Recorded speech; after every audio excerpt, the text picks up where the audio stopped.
अब एक बहुत समझने की बात है कि पुत्र कितने तरह के होते हैं।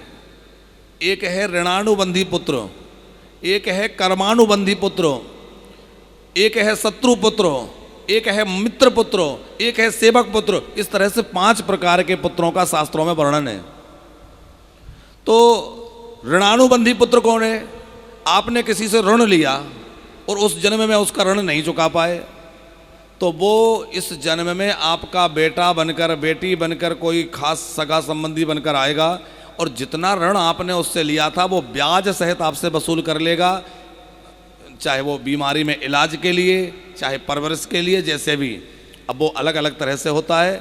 और जैसे ही उसका आपसे लेना देना पूरा हुआ, हमें जीवन में जितने भी शुरू से लेकर आखिरी तक जितने लोग मिलते हैं वो सब कहीं ना कहीं हमारे कर्म बंधन से जुड़े होते हैं, हमारे पूर्व जन्म के कर्म से।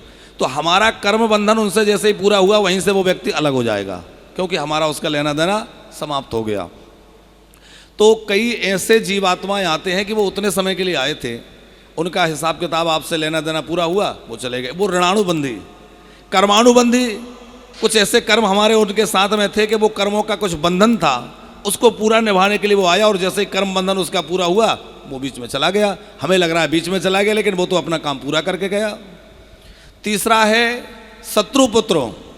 हमने पिछले जन्म में किसी का कुछ अनिष्ट कर दिया था, किसी का कुछ बिगाड़ दिया, तो वो बदला नहीं ले पाया, वो पुत्र बनकर आ जाएगा और आपका पहले तो खूब धन खर्च करवाएगा, या तो जीते जी आपको परेशान कर। सेवक पुत्र। हमने किसी की सेवा की थी और वो हमारी सेवा नहीं कर पाया, तो वो पुत्र बन के आएगा और आपकी खूब सेवा करेगा, तो सेवक पुत्र है। मित्र पुत्र है, हमारा कोई मित्र था, बहुत स्नेह रखता था हमारे साथ कोई, और वो स्नेहानुबंध में बंध करके और वो यहाँ आकर पुत्र बन करके आ सकता है। तो इस तरह से चाहे पत्नी हो, पति हो, पुत्र हो, जो भी हमें अपने संबंधी मिले हैं वो सब अपने कर्मानुसार मिले हैं।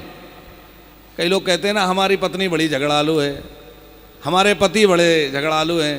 अरे भैया, वो हमारे कर्मों का ही प्रतिफल है। इस जन्म में हमें जितने भी अपने स्वजन संबंधी मिले हैं वो अपने पूर्व जन्म के कर्मानुसार मिले हैं। अब आप कहेंगे महाराज जी इसको बदला कैसे जाए? अभी तो नहीं बदला जा सकता, पर हाँ, इस जन्म में अच्छा कर्म करते चलिए, सबके साथ आप नेकी और भलाई करते चलिए, तो अगले जन्म में आपको जो परिवार मिलेगा वो अच्छा मिलेगा, अच्छे लोग मिलेंगे। आगे का भविष्य सुधारना है तो अभी से अच्छे रास्ते पर चलना शुरू कर दीजिए।